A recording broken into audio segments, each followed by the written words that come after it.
Okay, welcome back everyone to day 3, the final day of final presentations for the astronomical observations and instrumentation techniques, multi-wavelength astrophysics classes. We have 2 talks today. First talk is by Zachary Silberman. What is a red nova? Thank you. So today I'm going to be, hopefully, telling you what a red nova is. And I'll get back to exactly what I mean by is in a minute.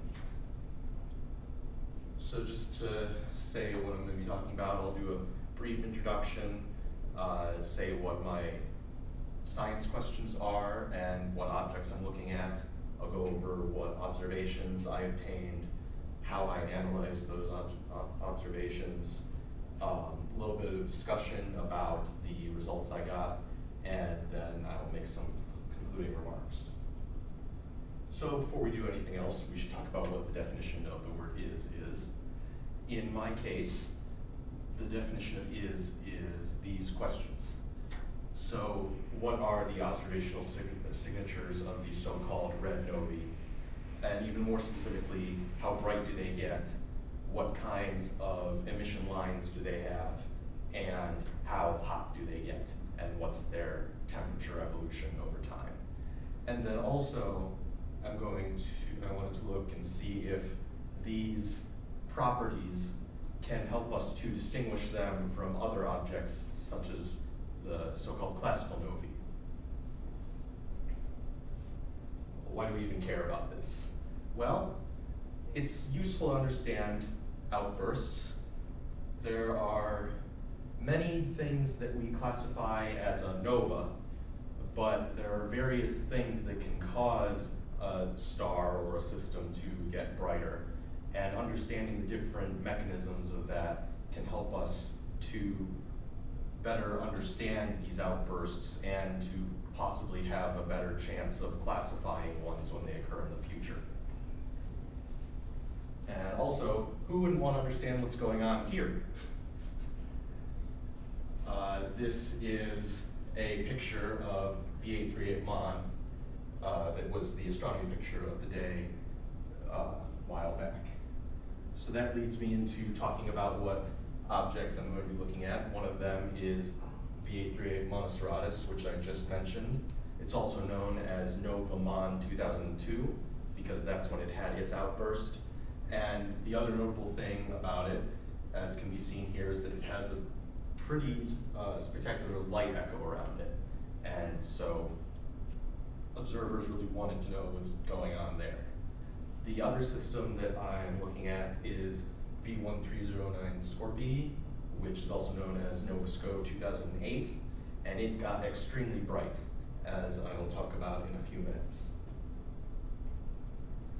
So the observations I obtained, I got some data from OGLE, the optical gravitational lensing experiment, and I don't know exactly what that survey is doing, but the good news for us is that it is almost constantly looking in the direction of the galactic center, which is where V1309 SCO is. So it has a lot of data of that system.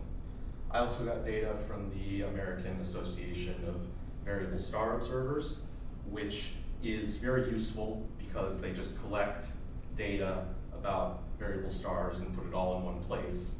So that's very useful. I also got some infrared data from Spitzer, the infrared spectrometer, and I got some data from the high-resolution Echelle spectrograph, also known as high-res, which is both an acronym and it's high resolution. And from the SUNY Stony Brook / SMARTS Atlas of Mostly Southern Novae. That's actually what it says at the top of their webpage. And then I used some graphs from other sources, and so I have some other data sources through their sources. Now, The way that you would reduce some of these types of data, there's a program called SPICE, the Spitzer IRS Custom Extraction Program to extract data from the IRS on Spitzer.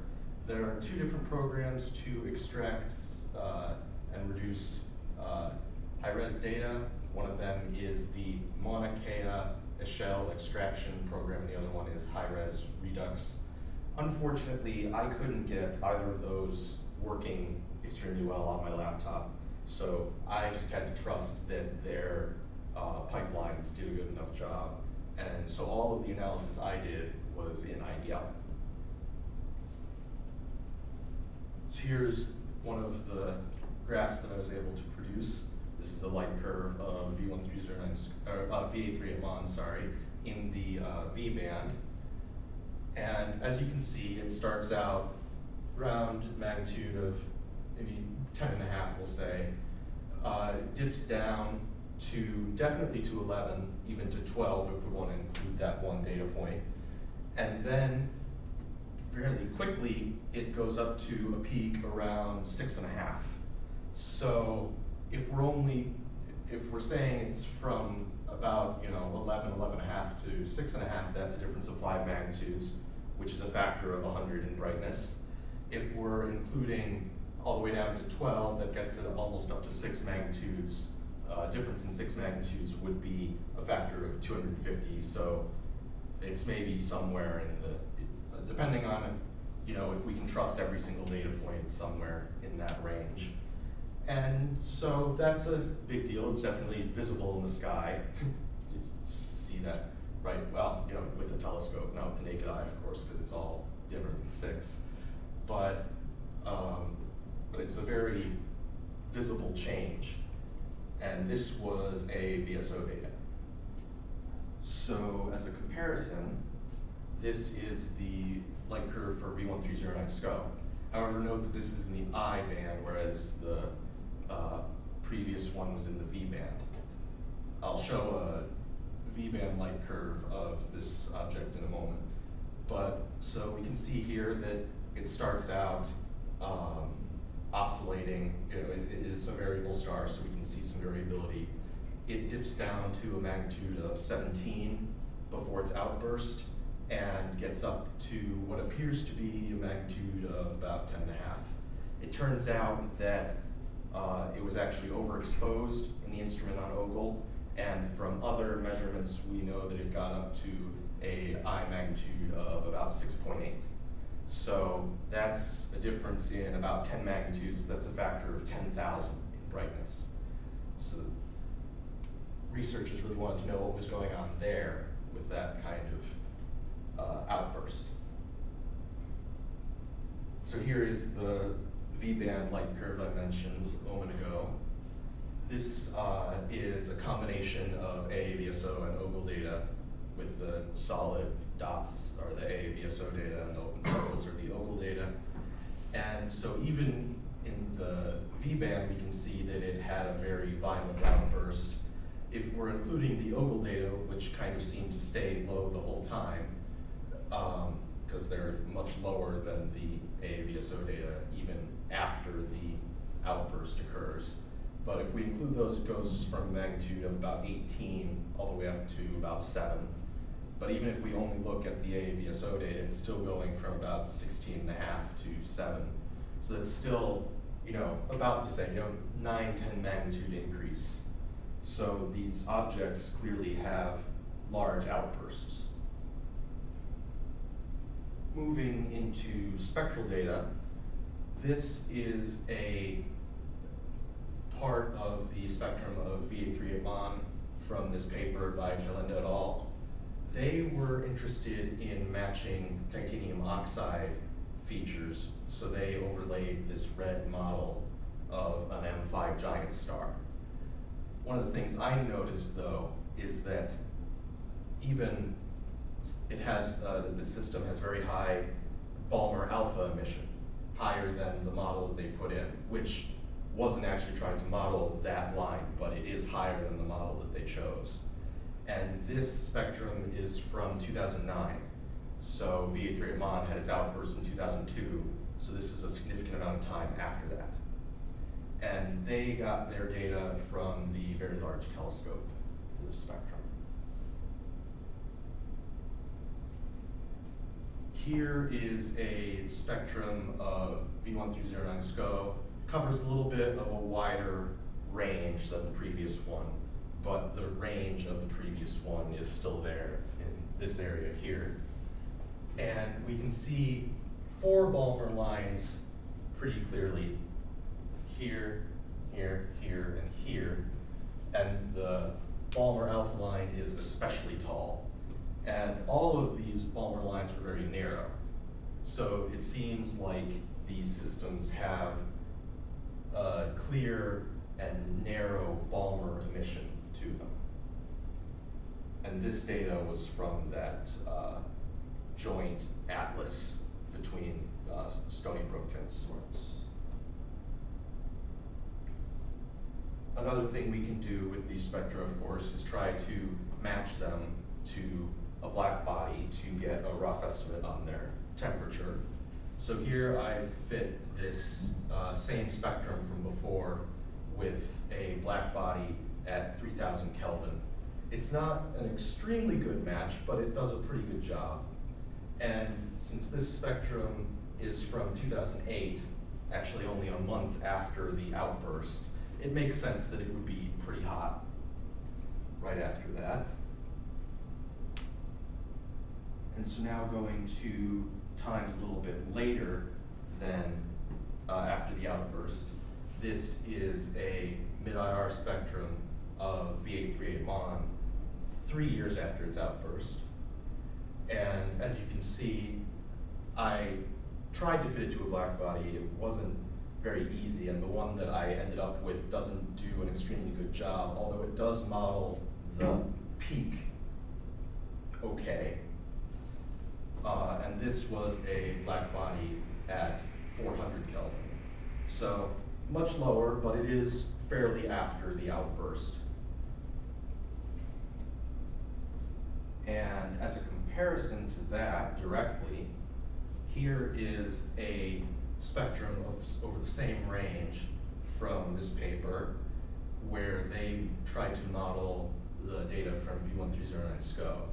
So they fit it to this dust model that they came up with, which is the red line. And then they fit a black body, also at 400 Kelvin, to the continuum of that model that they fit this to. And this is from 2010, as you can see, so that's 2 years after its outburst. So this one was 2 years after, the previous one was 3 years after the outburst. So at roughly comparable time, they are at approximately the same temperature. Of course, my fit wasn't extremely great, but it's at least approximate. And this data came from WISE and what has become one of my favorite instrument names, T-REX, which is the Thermal Region Camera Spectrometer, which I thought was a very creative way to get a very cool instrument acronym. And if we go to even later times, so now we're in 2008 for V838 Mon, so 6 years after its outburst, I made another fairly bad fit to 250 Kelvin. Even though this fit is bad, it is clear that it is peaking at a longer wavelength and so a lower temperature. So it's clear that these two systems both have some sort of temperature progression whereby they get cooler as they evolve past their outburst.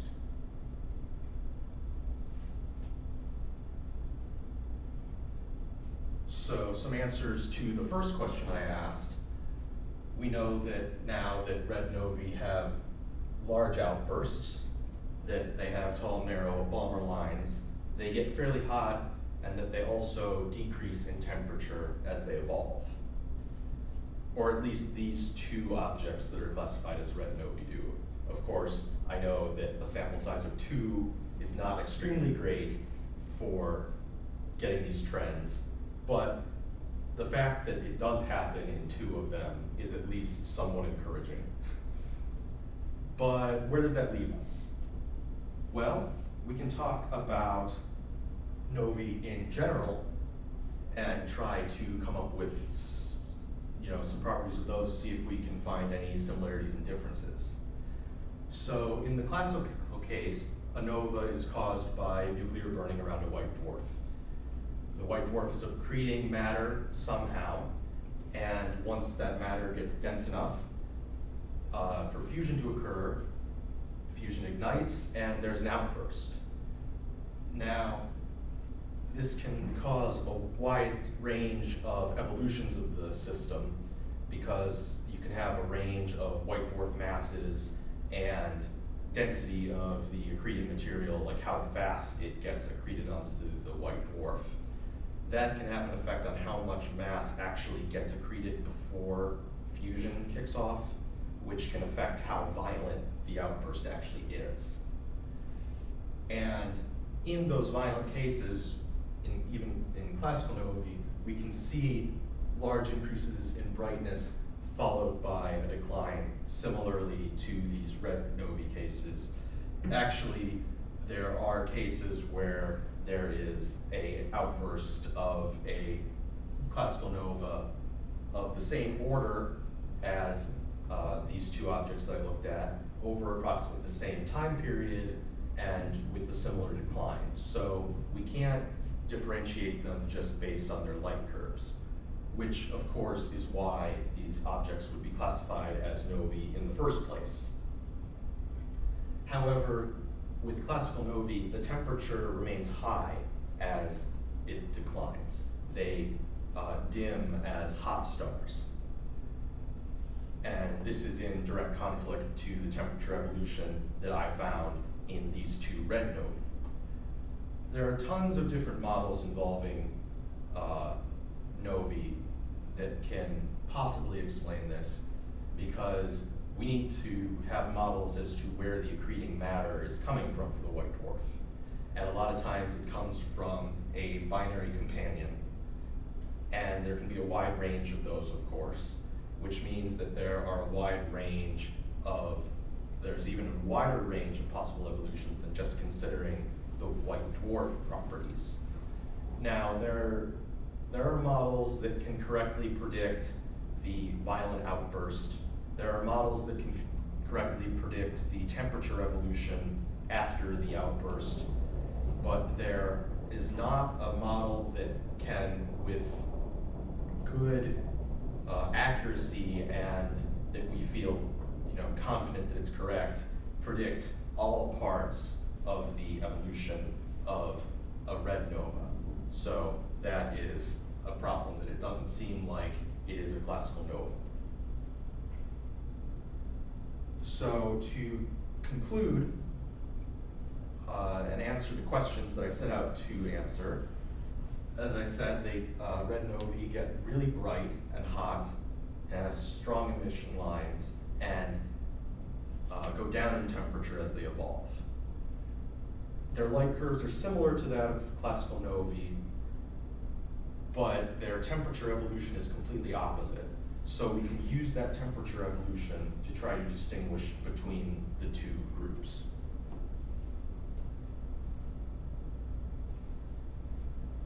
Some future directions this work could go would be to consider extinction, because I didn't do that explicitly, which would put these systems on more of an equal footing for comparison. Of course, look for other properties and signatures which would give a wider base of comparison to other mechanisms, and that can allow us to try to figure out what the mechanism is that's causing red novae. Possibly some sort of model of a classical nova that hasn't been considered yet. What's currently popular in the literature is that they are mergers of binary systems, not necessarily with a white dwarf as one of the components. And then, of course, another interesting direction would be to figure out what's going on with the light echo around V838 Mon. So here are the acknowledgements for the data I used. and references that I used. And here's a little comic relief courtesy of Don Feiger that I thought was appropriate. Thanks for listening, and I'll take any questions you have. No time for questions. Of course, I didn't make that cartoon, but it was. I'd like to say I did make it, but I didn't. Do you have questions? In your beat magnitude plot for Nova Mons, it was pretty thick, about like a magnitude. Does it fluctuate a lot on small scales, or is that just So you mean this one? Yes.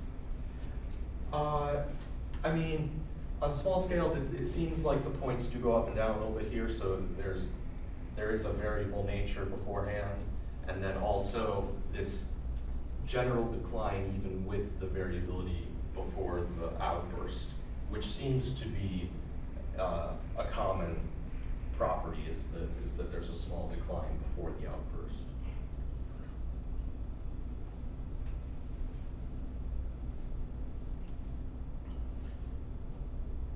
Other questions?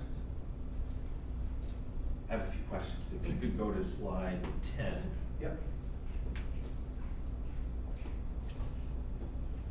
What do you think is happening with that little shelf over at 5,000? Well, it is, it's a phenomenon that is observed in a lot of light curves, often called the plateau stage. I was doing work last year with trying to model this system actually as a binary merger, and we could explain the plateau stage as a period when the photosphere wasn't, like when the radius of the system wasn't exactly, was staying fairly constant, even as other things were changing possibly. And one of the possible culprits would be recombination of the material that's flowing out. Have you ever heard of the Blaschko effect? No. Okay. That hollow open circle, Yeah. they're at 4950 or whatever it is.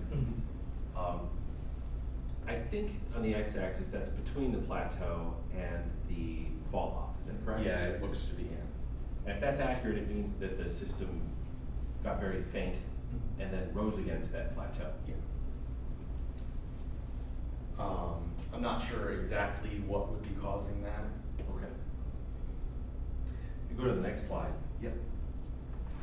The black represents the data, right? Yes. Okay. Yeah, I forgot to mention that. What is, well, you say red is the bottom, so Yeah. I think that implies black is the data. Yeah. What is that absorption feature at, 65, 80 is it, or 65? Yeah. I believe that this group explained it as a calcium feature, if I remember correctly. I didn't end up looking into that specifically.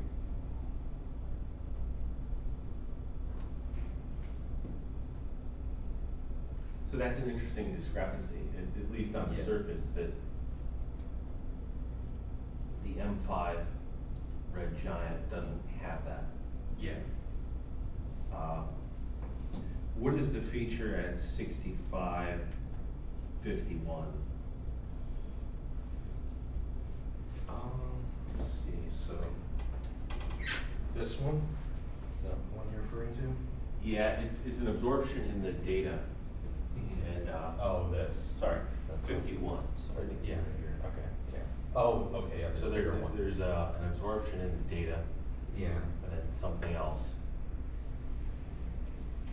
yeah, I actually missed that when I was looking at it. That's an interesting thing to look at too. Yeah. Okay. If you could go to slide 13. I think I know the answer to this, but I'll just ask anyway. Are the data de-reddened? I believe so. Okay.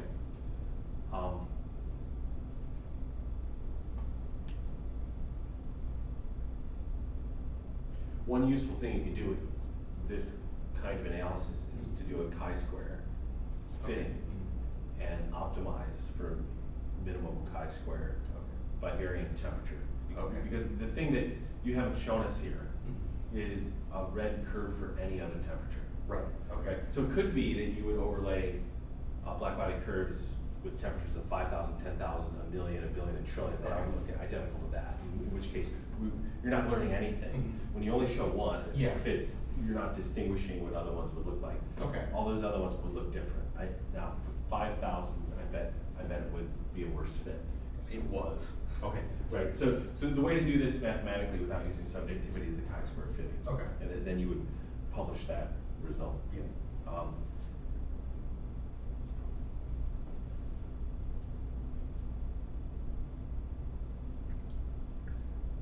Now let's go to 14, slide 14. All right. Where's the continuum? Can you point to the continuum somewhere in the data? I believe it's here. Okay.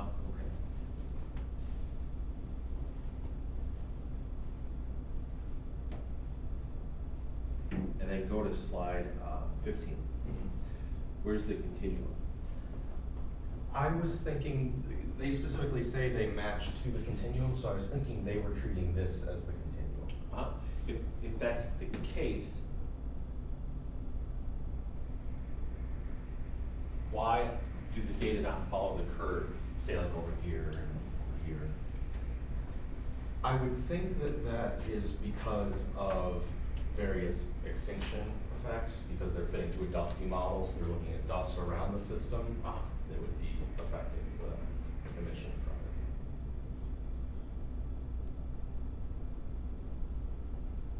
So there's a very prominent silicate feature, 10 microns, in systems that have dust around them.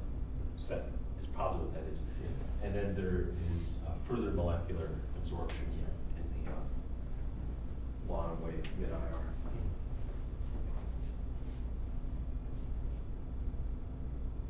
Okay, if you go to slide 16, Yes. where's the continuum?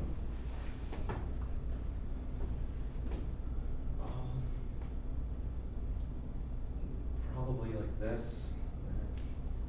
So Or what it might be? Mhm. Yeah. It's kind of interesting though, right? Because Yeah. we've established something on the previous slide. Yeah. And that is, these kinds of systems have dramatic absorption at 10 microns due to Right, silicon. so- And then also in the longer wave mid-IR, they have absorption, in which case you're not seeing continuum anywhere. Yeah. If you had data here, you would see the continuum. Yeah, I was missing that data. And the continuum, Would be higher. you would fit a black body to that, Yeah. and you might make a different conclusion. So this is if in fact the continuum doesn't appear anywhere on here, Mhm. then this is a common error Yeah. that people make when they're first learning about these kinds of things. Mhm. So one thing to ask yourself is, where's the continuum? Mhm. Because in cooler objects, it's often the case that there is no continuum. And what people are tempted to do is to look at their spectral snippet Mhm. and force the continuum to be somewhere. Mhm. After all, it must be somewhere, right? Well, no, it must not be somewhere. I mean, Right, yeah. it's probably not in here anywhere. Yeah. And you're probably seeing absorption of some sort Mhm. at every single wavelength in this data set. Okay. What are these vertical lines? I would guess that they are absorption features. I didn't get a chance to look into exactly what elements or molecules would be causing them.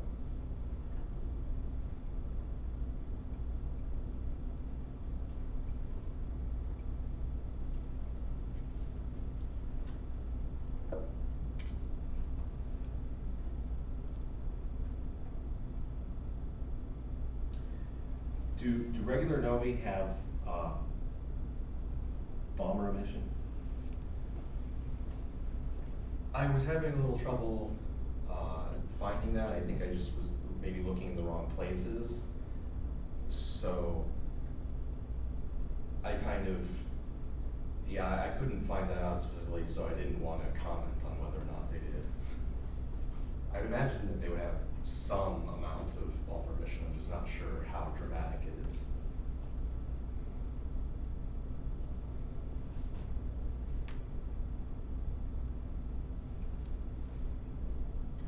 Do you have an idea of what is the most highly regarded or most commonly invoked model for these objects?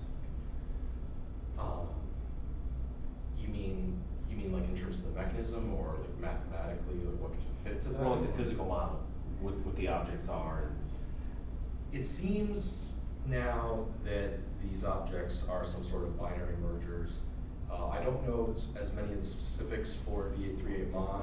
I know that for V1309 SCO, it seems to be that it had a total mass of about 2 solar masses, a very small mass ratio, and about a period of about 1.4 days prior to the merger.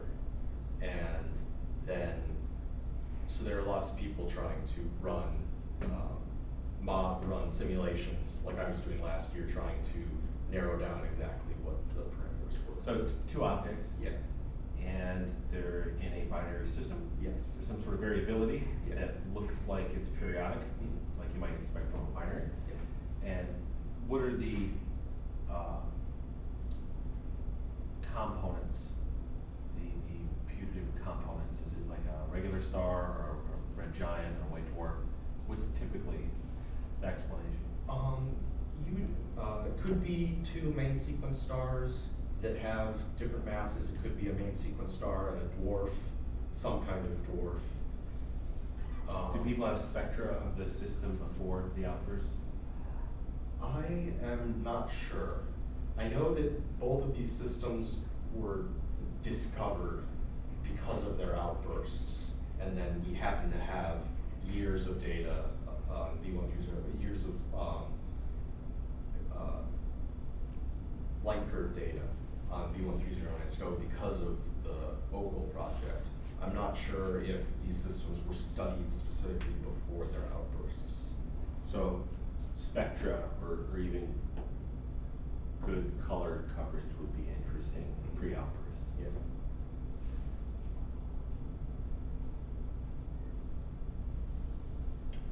Okay, I don't have any more questions. Any other questions? Okay, let's thank Zachary again.